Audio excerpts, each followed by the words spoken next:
Have you ever walked away from a conversation feeling smaller, but couldn't prove why? Have you ever apologized just to keep the peace, even when you weren't wrong?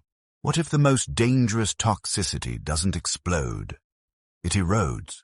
The most harmful minds are rarely loud. They don't threaten you, they study you. They learn your insecurities, then press on them gently. With humor, with concern, with advice. Nothing is aggressive enough to confront, yet everything leaves a mark. So you rationalize it. You tell yourself it's misunderstanding. Meanwhile, your confidence thins. Your instincts dull. You begin adjusting your behavior to avoid their subtle disapproval. That quiet erosion is how strong people slowly become uncertain. A true Stoic mindset demands awareness, not paranoia, not bitterness, awareness, and the ability to observe patterns without absorbing them, to protect your inner fortress without announcing a war. Today, we break down 7 subtle behaviors that reveal a toxic mind. Before they reshape yours, stay until the end. Comment below. I choose clarity. 1. Passive undermining. The compliment with a blade. Some of the most damaging attacks on your confidence will never look like attacks. They will look like compliments. You did well. I'm surprised. That's impressive. For someone at your level, I didn't expect you to handle that so confidently. Nothing openly hostile. Nothing dramatic. Just enough doubt inserted into the moment to slightly tilt your balance. Passive undermining is subtle by design. If it were obvious, you would confront it. Instead, it arrives wrapped in humor, concern, or casual observation. And when you feel the sting, you hesitate. Because technically, they said something positive. That hesitation is where the erosion begins. You don't lose confidence in one blow, you lose it in inches. Over time, you begin to anticipate the comment. And you downplay your success before they can. You soften your tone, you laugh along. You shrink your victory to protect the room from discomfort. Strong men rarely notice when they start shrinking. In workplaces, this behavior often appears when you gain momentum. A promotion, a successful project, recognition from leadership. In families, it can surface during gatherings, when someone subtly mocks your ambition or questions your decisions in front of others. It's never direct enough to call out without seeming defensive. And that's precisely why it works. Passive undermining allows the speaker to maintain innocence. If you respond, they can retreat behind, "I was joking," or "You're too sensitive." The focus shifts from their pattern to your reaction.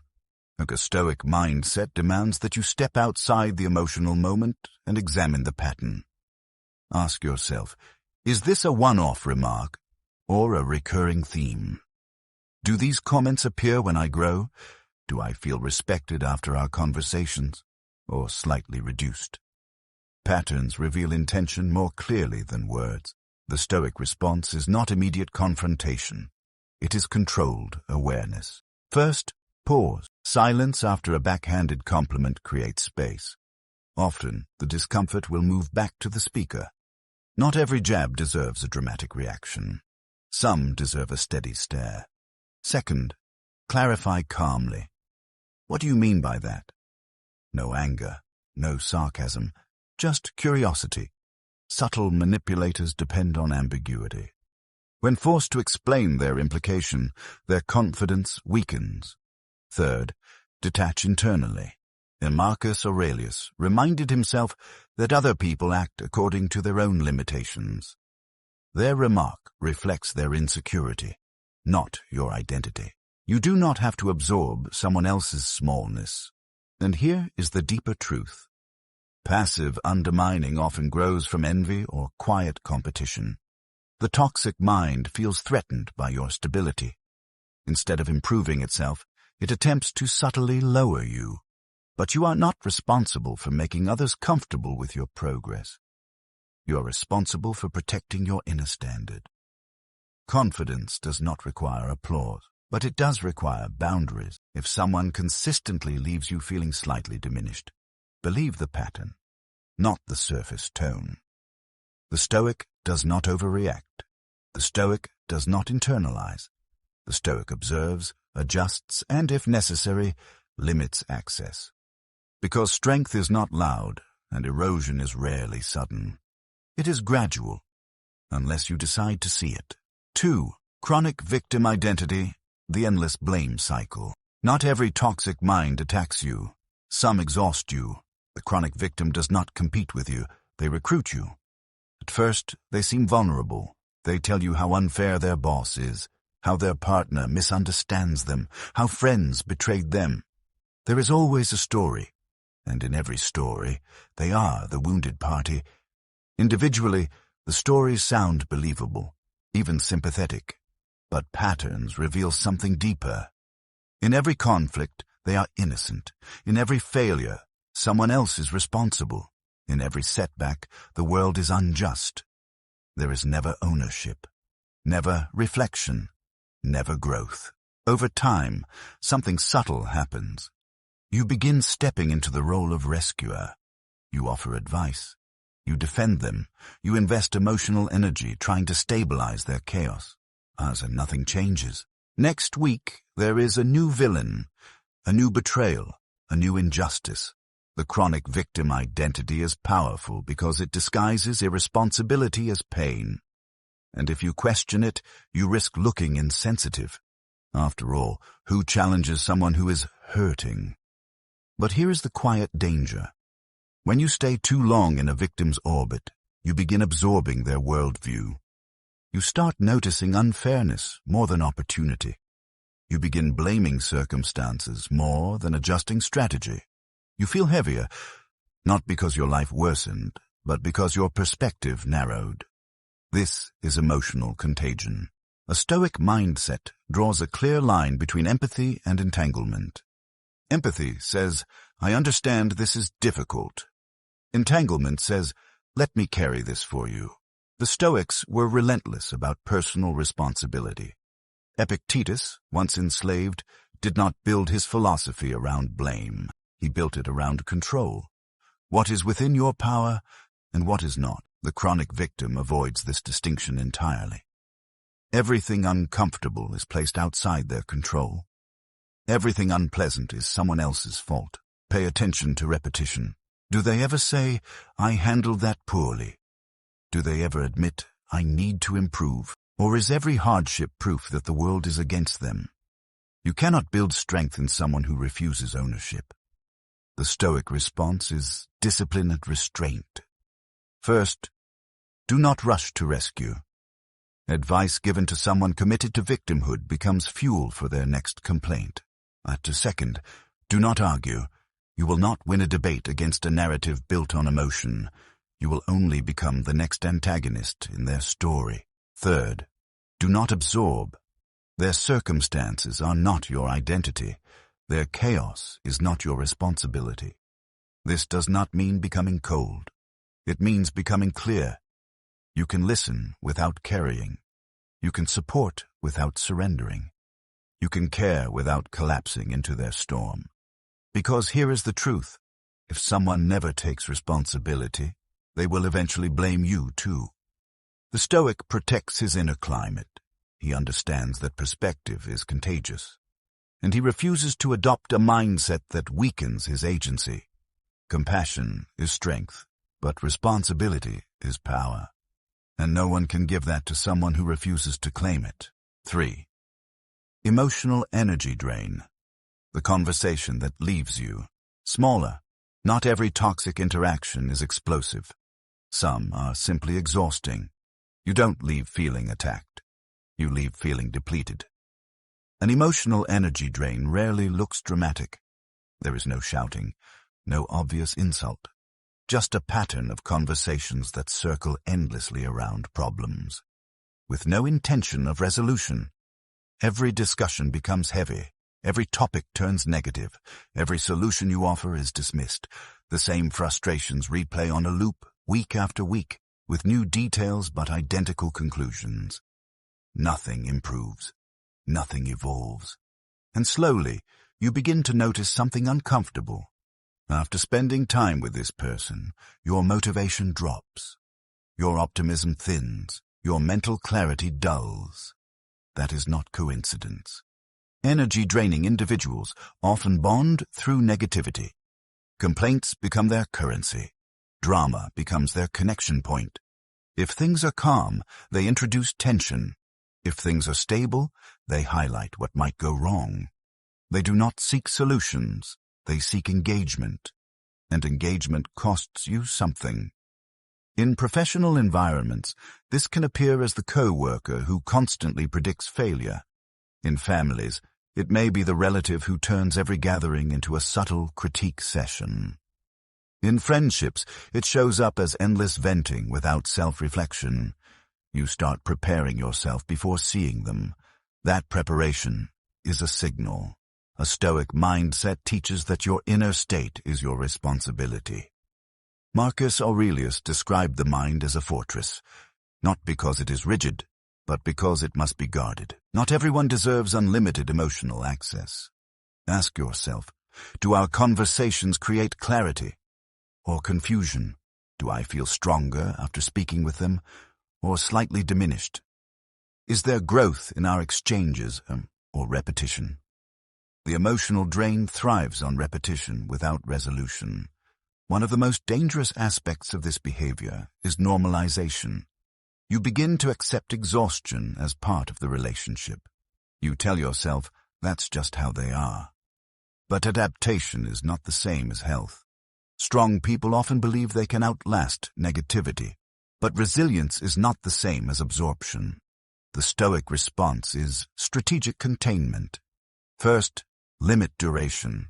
Time boundaries are powerful. Shorter interactions reduce emotional exposure. Second, redirect topics. When the conversation spirals into familiar negativity, you gently pivot toward solutions or neutral ground.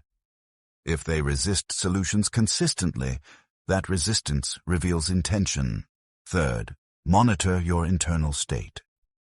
If you notice yourself becoming cynical, reactive, or heavy after repeated interactions, take that seriously. You are not obligated to be someone's emotional landfill. Compassion does not require constant availability. And here is the deeper truth. Energy-draining individuals often feel empty internally. Their negativity is not always malicious. Sometimes it is unconscious. But unconscious patterns can still damage conscious minds. The Stoic does not judge harshly. The Stoic observes impact. If someone consistently leaves you depleted, that information matters. Protecting your mental energy is not selfish. It is discipline, because clarity requires strength. Certain strength cannot survive constant erosion from conversations that offer no light. Only weight. 4. Guilt as a control tool, when obligation becomes a weapon. Not all control looks aggressive. Some of it sounds disappointed. I guess I'll just handle it myself. After everything I've done for you, it's fine. I'm used to being let down. Nothing in these sentences is a direct command. Yet you feel pressure immediately. A tightening in your chest, a pull toward compliance. That is guilt being used as leverage. Guilt, in its healthy form, signals that you violated your own values. It helps you correct your behavior. But in the hands of a toxic mind, guilt becomes externalized. It is no longer about principles. It is about control. Instead of asking directly for what they want, they imply sacrifice. They hint at emotional debt. They position themselves as the wounded giver and you as the selfish taker. The result is you act, not because you agree, but because you want relief. Relief from tension. Relief from disappointment. Relief from being cast as the villain. Over time, this pattern trains you. You start anticipating their disapproval. You preemptively say yes. You rearrange your schedule. You silence your preferences, and gradually your decisions stop reflecting your values. They start reflecting their moods. This is how autonomy erodes. In families, guilt control often appears around loyalty. If you cared, you would. In relationships, it surfaces through emotional scorekeeping. In professional settings, it can take the form of exaggerated sacrifice. I stayed late for you. I thought you'd do the same. Notice what is missing in these dynamics. Direct, respectful requests. A Stoic mindset insists on separating emotion from obligation. And just because someone feels disappointed does not mean you are wrong. Just because someone sacrificed once does not mean you owe unlimited compliance. Just because someone expresses hurt does not automatically make you responsible for fixing it. The Stoics valued justice, giving each person what is due, including yourself. Ask yourself, did I violate my principles? Or am I reacting to someone else's emotional performance? There is a difference between responsibility and manipulation. The Stoic response begins with awareness. When guilt is deployed, pause. Do not rush to soothe. Do not rush to defend. Breathe, then clarify. What exactly are you asking? Are you saying you want me to do this? Manipulation weakens under clarity. When implied pressure is forced into direct language, it either becomes a fair request, or it reveals itself as coercion. Finally, set boundaries calmly. I understand you're disappointed, but this is my decision. No hostility, no over-explanation, just steadiness. You're not obligated to carry emotional debts that were never agreed upon. And here is the difficult truth. Some people prefer guilt because it guarantees compliance. When you stop responding to it, they may escalate. They may accuse you of being cold, selfish, or ungrateful. That reaction confirms the pattern. The Stoic does not seek to win emotional battles. He seeks alignment with his principles. If your decision is consistent with your values, you can tolerate temporary discomfort. Because maturity is not measured by how much guilt you can endure. It is measured by how clearly you can act, even when someone tries to weaponize your conscience. 5. Inconsistent moral standards. Virtue when convenient. One of the clearest signs of a toxic mind is not aggression. It is inconsistency. They speak passionately about principles, until those principles cost them something. They demand honesty, but bend the truth when it benefits them. They insist on loyalty, but excuse their own betrayal. They preach discipline, but justify their own indulgence. The rules apply differently depending on who stands to gain. At first, this inconsistency is subtle. You may notice small contradictions. A strong opinion today, quietly reversed tomorrow. A harsh judgment of someone else's mistake, followed by elaborate excuses for their own. When you question it, they rationalize. That's different. You don't understand the context. I had no choice. But the pattern remains. Morality becomes flexible when it protects their image. This is dangerous because moral instability creates psychological instability. You never know which version of their values you are dealing with. One day they praise integrity. The next day they reward manipulation. One moment they criticize selfishness. The next moment they prioritize only their own advantage. Over time, you start adjusting to their shifting standards. You hesitate before speaking. You calculate how they might reinterpret their own rules in the moment. You cannot build trust on unstable ground. A Stoic mindset places extraordinary weight on consistency. For the Stoics, virtue was not a performance. It was a stable inner commitment. Marcus Aurelius reminded himself daily to remain the same person in private as in public. Integrity was not situational. It was structural. When someone's moral compass rotates based on convenience, it signals insecurity. Their priority is not truth. It is advantage. Pay attention to alignment. Do their actions consistently match their words? Do they apply the same standards to themselves that they apply to you? When they make a mistake, do they own it or reinterpret it? Inconsistent morality is exhausting because it forces you to constantly reassess the playing field. You cannot anticipate fairness. You cannot rely on stable principles. You are negotiating with a moving target. The Stoic response is clarity without hostility. First, stop debating values with someone who treats values as tools. Logical arguments will not anchor a drifting compass. Second, observe behavior over rhetoric. Words are cheap. Patterns are expensive. Third, reduce trust proportionally. Trust is not blind faith. It is earned through demonstrated consistency. This does not mean labeling someone irredeemable. People can grow, but growth requires awareness. If they never acknowledge contradiction, they are not seeking alignment. They are managing perception. And here is the deeper risk.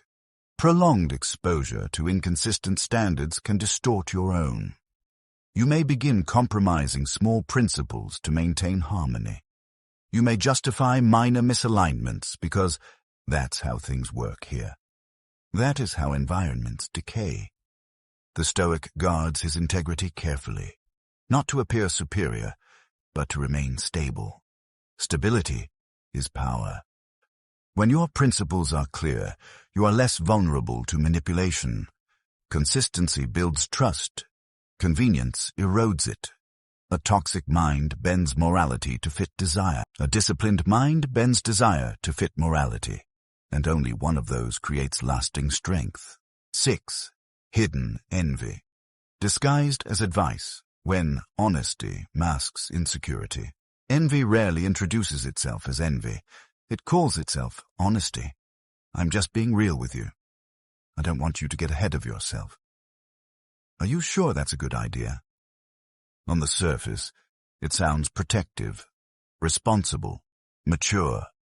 But the timing reveals something deeper.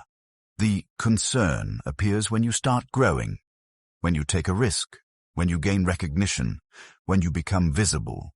Hidden envy does not attack your failure. It targets your momentum.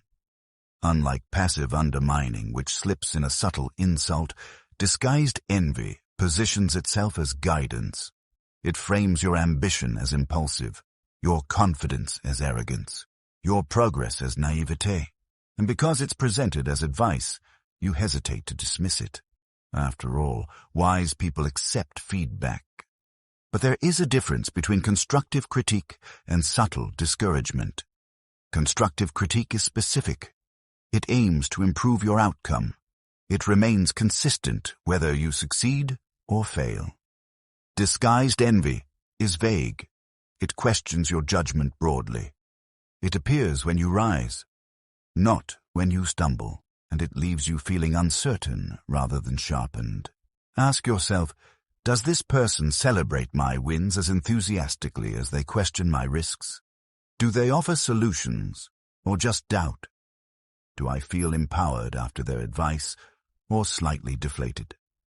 The toxic mind that carries hidden envy struggles with comparison. Your progress triggers their insecurity. Instead of confronting that insecurity, they attempt to regulate you, not by stopping you directly, but by planting hesitation. Over time, since if you internalize enough hesitation, you slow down, you second-guess bold decisions, you reduce visibility, you choose safer paths. Not because they align with your values, but because they avoid scrutiny. This is quiet containment. A Stoic mindset demands that you filter input carefully. The Stoics were not against advice, but they valued the source.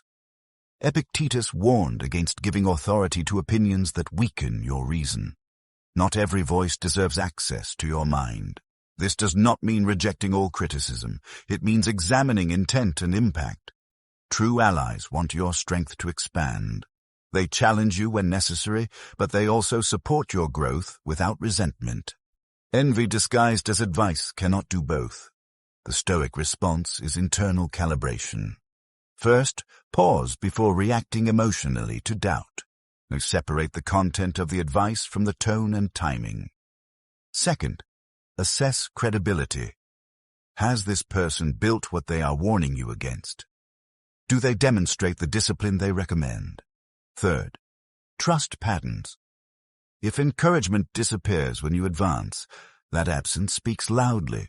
You're not obligated to shrink your ambition to maintain someone else's comfort. Growth will disturb those who measure themselves against you.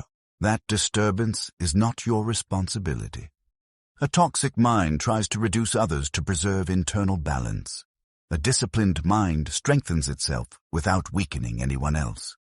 Listen carefully, filter wisely, advance steadily. Because the moment you allow hidden envy to define your limits, you surrender your direction to someone else's insecurity. 7. Absence of genuine joy for others.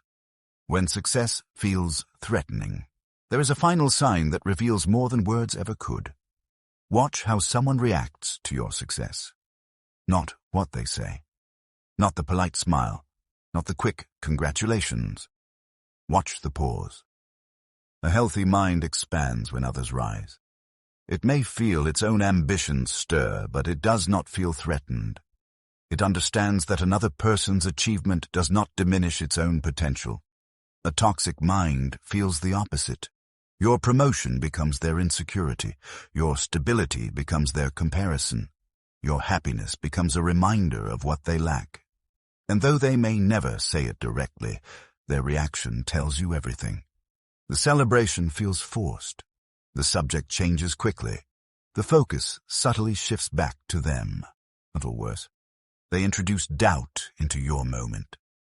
That's great, but it's going to be a lot of pressure. Just don't let it change you. Let's see how long it lasts. It sounds neutral, even cautious. But the emotional undercurrent is resistance. The absence of genuine joy is one of the clearest indicators of hidden resentment. And resentment, left unexamined, becomes sabotage. Sometimes it is active. Quiet criticism, minimized achievements, subtle comparisons. Other times it is passive, emotional withdrawal, cool distance, or subtle indifference at moments that matter most. You feel it instinctively. And here is the uncomfortable truth. When someone cannot celebrate your growth, they will struggle to support your evolution. A Stoic mindset teaches that comparison is a choice. Now Marcus Aurelius reminded himself that another person's excellence is not a threat, but an opportunity to admire virtue. The disciplined mind sees growth as expansive, not competitive. But the toxic mind sees life as a limited hierarchy. If you rise, they must fall. If you shine, they must dim. This worldview creates quiet hostility. Pay attention to emotional alignment. Do they show up when you win, or only when you struggle? Do they amplify your progress, or redirect attention? Do you feel supported, or subtly resented? The Stoic response is neither accusation nor bitterness. It is recalibration. You reduce emotional exposure to those who cannot handle your growth. You share less with those who respond with tension instead of joy. You protect your momentum by surrounding yourself with people whose confidence is not threatened by yours. This is not arrogance. It is strategic alignment. Because success does not only reveal character, it exposes it. Anyone can sit beside you in hardship. Fewer can stand beside you in success without measuring themselves. The disciplined mind chooses relationships rooted in mutual expansion. It values those who clap without calculation, those who celebrate without comparison. And if someone consistently struggles to feel genuine joy for you, believe the pattern, not with anger, not with superiority, with clarity. Your growth is not a negotiation, and you do not owe anyone a smaller version of yourself to preserve their comfort. Today, we uncovered 7 subtle behaviors that reveal a toxic mind: passive undermining, chronic victimhood, emotional energy drain, guilt as control, inconsistent morality, hidden envy disguised as advice, and the absence of genuine joy for others. None of these patterns are loud. None announce themselves clearly. But all of them over time erode clarity, confidence, and inner stability. The purpose of this video is not to make you suspicious of everyone around you. It is to sharpen your awareness. A Stoic mindset is not about paranoia. It is about discernment. When you recognize patterns early, you protect your energy before resentment builds. When you observe calmly, you respond strategically instead of emotionally. Now the real work begins. Pay attention this week. Notice how you feel after conversations, or notice who celebrates your growth and who subtly resists it.